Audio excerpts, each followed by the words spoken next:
welcome back to Story Stash. I'm your host Duncan, and these are some of my stories I've written. And today I'm reading from my book Star Guardian, and I believe this is chapter 3. So let's get started. Chapter 3: Life Aboard a Freighter. Travel to the freighter via the Ori shuttle was uneventful. We were still in Tian-controlled space, so we traveled without delay. I was glad when we docked with the Apollo Na. "Permission to come aboard," I said at the airlock. "Permission granted. Welcome aboard, Brian." Captain Jago was here to greet me personally. "I understand you had some trouble planetside, but you can tell me about it later. We should depart as soon as you're aboard and the shuttle departs. Any delay could give Tian system control an opportunity to stop us." I was directed to my assigned quarters, where I dropped off my gear and cleaned up. I had not yet been assigned duty, so I did not know what to do next. By now, the freighter was moving out of the solar system. Tian Prime was out of sight, if I were looking for it. I was not. I still had business with a list of beings back there, plus some not on my list who nearly messed up my plans. They would have to wait, but I would not forget them. In my cabin was a workstation, so I used my ID chip to log in. It was not much different than the ones I had used before, only the language was in Ori. I figured to get acquainted with the protocols aboard the freighter and getting up to speed on things I would need to know. I found a section of training videos, which was very helpful, so I dug in. After each video was a test. It wasn't too difficult, even in Ori. Actually, it was good to listen to more of the language, including technical terms used aboard the freighter. I had to think in Ori, and not just mentally translate into Tian. My training was distracted when an alarm sounded, warning that the hyperdrive was coming online. Soon I could feel a low hum, and I knew we were on our way. I was aware that interstellar flight needed a huge amount of power, but until you experience it aboard a vessel, you can't really grasp it. As a shuttle pilot, I was used to sublight speeds. This was so much more. An hour or so later, the hum was no longer distracting to me. I was done working through the basic training material. Several crew members had stopped by and greeted me during that time. They were all quite friendly. Ori were much less reserved than Tians. This was going to take some time to get used to. It was also different not being the tallest person in the room. In fact, there wasn't anyone shorter than me. On the workstation, I pulled up my profile to see what the ambassador had done. My work visa was cancelled. It seems he had granted me full Ori citizenship and hired me as part of his diplomatic personnel. As of today, I was assigned to Captain Jago aboard the Apollo Na for unspecified duties. Well, that made sense. I suppose a captain of a freighter like this would be a diplomatic representative for the Ori Confederation, especially when stopping off at planets where they did not have permanent offices. My new Ori passport was a diplomatic one, which gave me certain immunities on planets with treaties with the Ori Confederation. I decided to make a new list of beings I was grateful to. The ambassador had the honor of being the first on this list, and I suspect the captain would also be on it soon enough. Sadly, I could not think of any Tians who deserved a place on the list right now.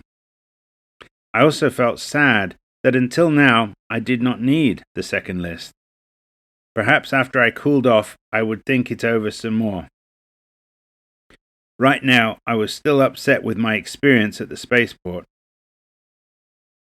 Later, I got a summons to meet with Captain Jago. He had an office just off the tactical room. When I got there, he was sitting at his desk studying some report. "Come in, Brian, take a seat," he said, smiling. His office was nice and a bit more fancy than something you'd find on a Tian vessel. I sat down in a chair opposite. "How are you enjoying your first day aboard?" "So far so good, sir. I'm very glad I made it aboard," I said. "Yes, I heard from the ambassador you had a rough time leaving. Did you know you are the first Tian to be serving on board an Ori vessel?" the captain asked. "No, sir, that's news to me." "The Tians are decent enough beings, but they tend to keep to themselves. Individual Tians don't approach us looking for work. They would more likely seek work on Tian vessels. You were an exception, Brian." "Well, as Tians, we are normally quite reserved, but I've had a strong desire to get out into space for a long time. As I grew older, I felt a need to distance myself from other Tians," I said. "One thing I'd like to emphasize here, you are Tian, but you are more than Tian. You now also have citizenship in the Ori Confederation, so you are as much Ori as Tian. I understand that your species from birth is called human. If you were playing cards, I'd say you have an interesting hand. How you play that hand and what you achieve is up to you." He looked intently at me as I considered his words, and then nodded. "While aboard this freighter, and under my command, you are part of the crew. Just like the ambassador, I have your best interests at heart. I take care of my crew, and in return I expect your loyalty. Loyalty to me, and to your fellow crewmates, and to this freighter. If you ever come across a situation where you are unclear where your loyalties lie, you should come talk to me. Do you understand?" The captain looked at me all serious. "I understand, sir. You won't have any trouble with me," I said. My eyes mirrored his serious stare. I knew we had just made an important pact. He smiled. I would have to get used to all these visible expressions that were so un-Tian. "I didn't expect there would be any trouble. We're a family here, and we live and work in close proximity. Any issues you can't resolve peacefully, bring it to me, and I will settle it. Make friends and get to know your crewmate. Be there for them, and they will back you up when you need it. Your ID says you're on the diplomatic team assigned to me. Being a diplomat requires you to connect with people. We meet people of all races and all different mannerisms. Your former life on Tian, being reserved, will not help you here. So this is your special assignment. Make friends, build connections, earn their trust."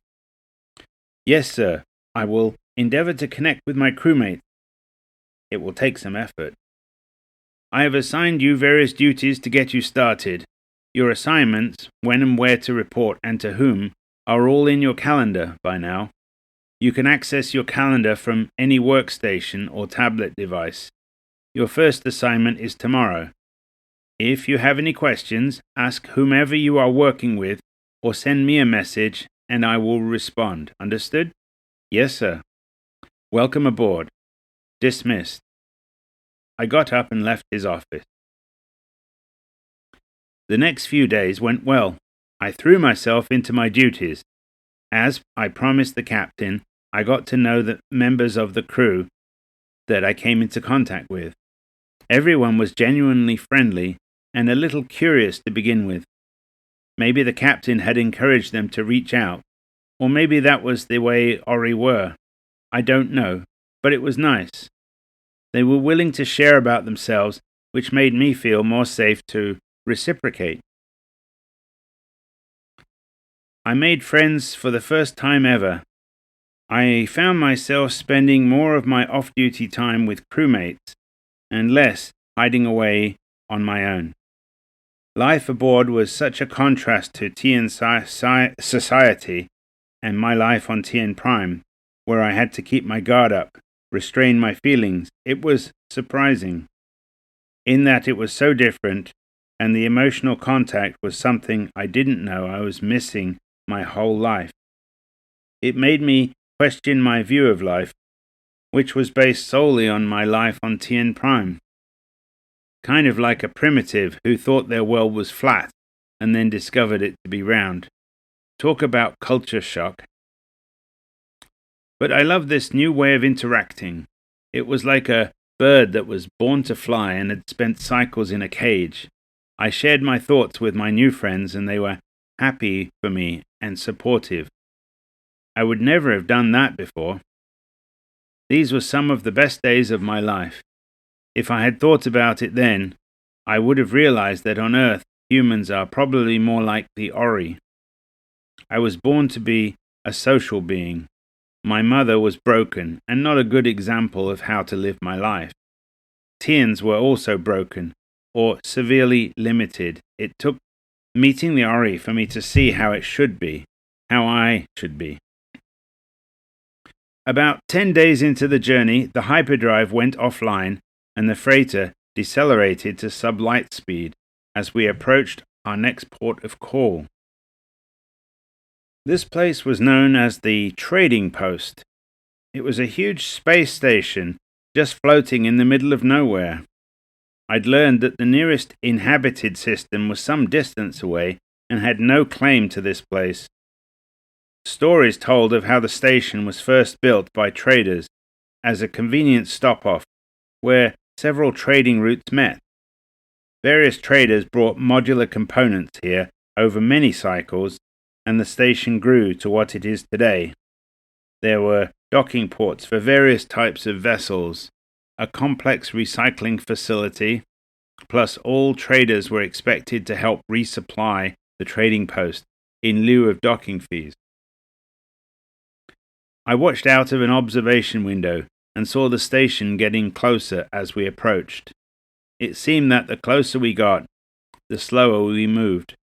A while later, the mooring connections and umbilicals were connected, and we were secured. Our vessel was a fairly large freighter, but it was dwarfed by the trading post. "Welcome to the trading post," the captain said over communications. "We will not be staying long, and there is no shore leave here. This can be a dangerous place if you are here on your own, but we should be fine in numbers if we stay aboard our vessel. All crew to be on alert at their posts until we depart." I figured it was better not to rush into somewhere dangerous. The captain made sense to me. I got assigned to help with moving cargo. A large docking port was already attached to the airlock on the main cargo bay, and I used a grav sled to move pallets loaded with cargo out onto a loading bay on the station. I also loaded some new cargo aboard and stowed it before the airlock was closed and the docking port disconnected. I had no interaction with, nor did I see any beings in the loading bay. It seemed a bit creepy, which was not something I had ever experienced before. We were alert the whole time we were moving cargo. Soon the transfer was complete and we were back aboard the Apollo Na. I was relieved when the airlock sealed shut. Shortly after completing the cargo transfer, the captain ordered departure, and soon after that we undocked and began to move away from the trading post. We soon picked up speed. Later, the hyperdrive came online, and the Apollo Na traveled on into the darkness. Well, that concludes Chapter 3, Life Aboard a Freighter. And next episode, we'll have Chapter 4, Pirates Attack. To find out more, please come back for the next episode. See you then.